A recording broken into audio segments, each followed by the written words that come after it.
নমস্কার বন্ধুরা, সবাই কেমন আছো? আশা করি সবাই ভালো আছো, সুস্থ আছো। রত্নাস বেডি ফুড কুকিং চ্যানেলের পক্ষ থেকে সবাইকে আন্তরিক শুভেচ্ছা, স্বাগত। তো আজকে রান্নাবান্না করব, দুপুর প্রায় হয়ে আসছে। তো আজকে ভাবছি চিকেনের উপরে কোনো একটা রেসিপি থাকবে।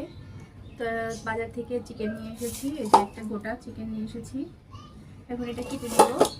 আর চিকেনের উপর কী রেসিপি থাকছে দেখতে থাকো, সঙ্গে থাকো। যারা আমার নতুন ভিউয়ার্স আছো তারা চ্যানেলটি সাবস্ক্রাইব করে সাথে থাকবে, পাশে থাকবে, সবাই একটু সাপোর্ট করবে।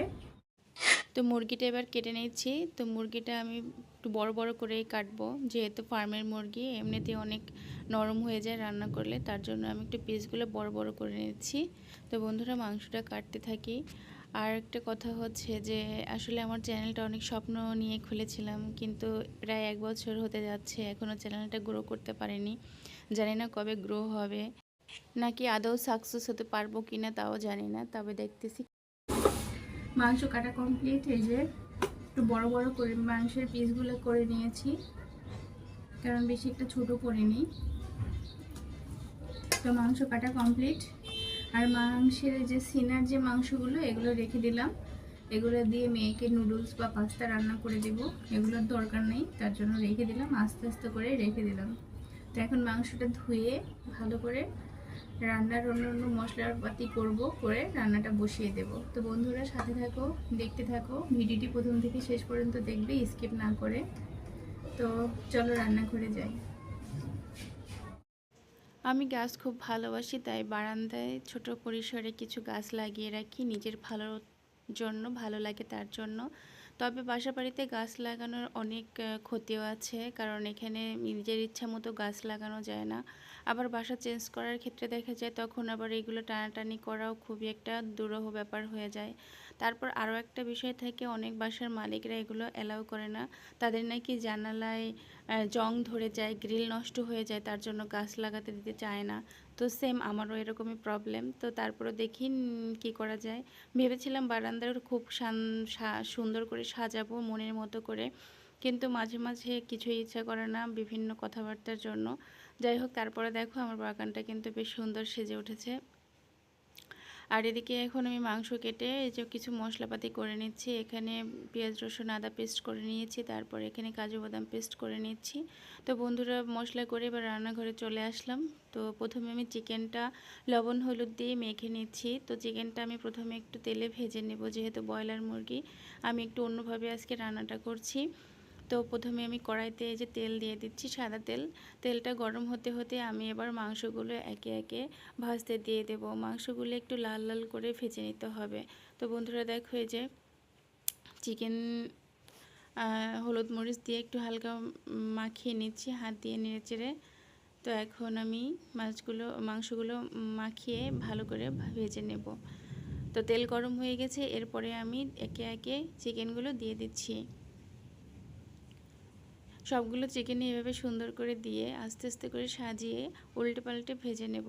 তো চিকেনটা আমি বেশ ভালো করে একটু ভেজে নেব, হালকা ব্রাউন কালার হয়ে আসবে, ততক্ষণ পর্যন্ত আমাকে ভাজতে হবে। তো বন্ধুরা দেখো, চিকেনটা ভাজা কমপ্লিট। এবারে আমি তুলে নিচ্ছি চিকেনগুলো। দেখতে বেশ ভালোই লাগছে, হালকা একটু ব্রাউন কালার এসেছে। তো সবগুলো চিকেন তুলে নিলাম। এবার আমি কড়াইতে কুচানো পেঁয়াজগুলো দিয়ে দিলাম। পেঁয়াজগুলো এবার একটু হালকা ব্রাউন করে ভেজে নেব। তো আস্তে আস্তে করে জাল করে নিচ্ছি, আর পেঁয়াজগুলো একটু ভেজে নিচ্ছি। এর মধ্যে দিয়ে দিলাম এবারে কিছু পরিমাণে জিরা, আর দিয়ে দিলাম কিছু গরম মশলা। এখানে আছে দারচিনি, এলাচি, লবঙ্গ, এগুলোই।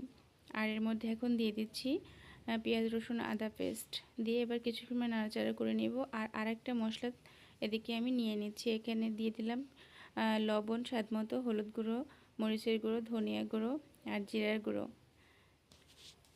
এবারে আমি দিয়ে দেবো সামান্য জল দিয়ে এবার মশলাটা হালকা নাড়াচাড়া করে একটু মিশিয়ে নিচ্ছি জলের সাথে। তো এভাবে যদি তরকারিতে মশলাটা তৈরি করে দেওয়া হয়, তাহলে তরকারির কালারটা কিন্তু অনেক সুন্দর আসে। তো এদিকে আমার পেঁয়াজটাও কিন্তু ভাজা অনেকটা কমপ্লিট। তারপরে আমি এই বানানো মশলাটা এবারে দিয়ে দিলাম। এবার আস্তে আস্তে করে নাড়তে থাকবো আর কষিতে থাকবো। মশলাটা ততক্ষণই কষাতে হবে যতক্ষণ না পর্যন্ত মশলার গা থেকে তেল ছেড়ে আসছে। তো বন্ধুরা দেখো মশলার গা থেকে কিন্তু তেল ছেড়ে আসছে।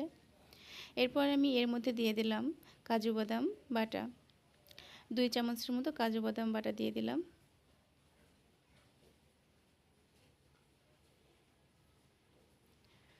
হালকা করে একটু নাড়াচাড়া করে একটু ভেজে নিয়েছি। কাজু বাদাম দিয়ে কিছুক্ষণ নাড়াচাড়া করে মশলাটা এর মধ্যে আমি দিয়ে দিলাম এবার চিকেনগুলো। একে একে সাজিয়ে সাজিয়ে চিকেনগুলো দিয়ে দিচ্ছি।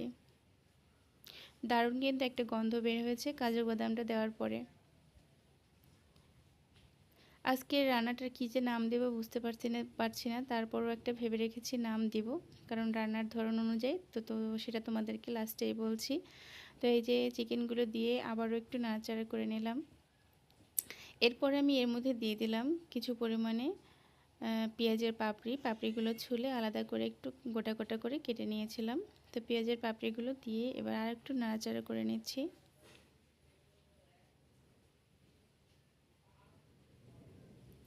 বন্ধুরা কিছুক্ষণ কষিয়ে তারপর এর মধ্যে দিয়ে দিলাম গরুর দুধ লিকুইড। কিছুটা পরিমাণে গরুর দুধ দিয়ে আবারও ভালো করে নাড়াচাড়া করে একটু কষিয়ে নিচ্ছি। বন্ধুরা মশলাটা কষতে থাকুক আর এদিকে তোমাদেরকে একটা গাছ দেখাচ্ছি। এটা একটা মানি প্লান্টের গাছ, এক দিদির বাসার থেকে এনেছিলাম। গাছটা একদম ছোট একটা চারা এনেছিলাম কয়েকদিন আগে, 10-12 দিন আগে। তো গাছটা কিন্তু লাগানোর পরেই বেশ গ্রো হচ্ছে, ভালোই দেখাচ্ছে। আর এদিকে আরও একটা গাছ, এই যে গাছটা বেশ, এই গাছটাও গ্রো করছে, সুন্দর লাগছে, গাছটা অনেক বড় হয়ে গিয়েছে। তো মশলাটা কষানো কমপ্লিট। এরপরে আমি এর মধ্যে দিয়ে দিলাম কিছু পরিমাণে ঝোলের জন্য জল। তো আমি মাংসটা আজকে একদম শুকনো কষা কষা করব, তার জন্য জলটা একটু কমই দিলাম। আর সামান্য একটু লবণ দিয়ে দিয়েছিলাম, লবণটা একটু কম হয়েছিল তার জন্য। তো মশলাটা দেখো কষানো মানে ঝোলটা টেনে এসেছে। এরপরে আমি এর মধ্যে দিয়ে দিলাম বেশ কিছুটা পরিমাণে ধনিয়াপাতা পেস্ট। তো ধনিয়া পাতা পেস্টটা দেওয়ার পরে দেখো তরকারির কালারটা কেমন একটা গ্রিন গ্রিন হয়ে আসছে। তাই আজকে ভেবেছি যে আজকে এই চিকেন রান্নাটার নাম দেব গ্রিন চিকেন কারি। রান্নাটা দেখতে কিন্তু বেশ সুন্দর হয়েছে, আমি তো সামনে থেকে দেখছিলাম, বেশ ভালো লাগছে, তবে ক্যামেরায় কতটুকু তুলতে পেরেছি তা জানি না। তো বন্ধুরা দিকে রান্নাটা হতে থাকুক আর তোমাদের আরেকটা মানি প্ল্যান্টের গাছ দেখাচ্ছি। এই গাছটাও কিন্তু কিছুদিন আগে লাগিয়েছি। গাছটা বড় হয়ে গেছিলো, কেটে দিয়েছিলাম, আবার সুন্দর হয়ে বড় হয়ে উঠছে। তো আমার রান্নাটা কিন্তু কমপ্লিট। তো দেখো রান্না শেষে একটু ঘি ছড়িয়ে দিয়েছি। তো এখন কিছুটা সময় ঢেকে রান্নাটা তুলে নিলেই হবে। রান্নাটা দেখতে কিন্তু বেশ ভালো হয়েছে। আর এই রান্নাটা বেশি তোমরা যদি কেউ ট্রাই করে খেয়ে দেখতে পারো কেমন লাগে। আর এই চিকেনটা কিন্তু পরোটা বা লুচির সাথেও খাওয়া যেতে পারে। ভাত তো অবশ্যই ভাত দিয়ে খাওয়া যাবে, তার সাথে রুটি বা লুচির সাথেও খেয়ে দেখতে পারো, বেশ ভালো লাগবে। তো যাই হোক বন্ধুরা, আজকের মতো ভিডিওটি এখানে শেষ করব। তার আগে বলছি, যারা আমার ভিডিওটা দেখছো, যদি ভিডিওটি ভালো লেগে থাকে অবশ্যই একটি লাইক করবে, কমেন্ট করবে, বন্ধুদের মাঝে শেয়ার করবে। সবাই ভালো থেকো, সুস্থ থেকো। দেখা হচ্ছে আবারও অন্য একটা ভিডিওতে।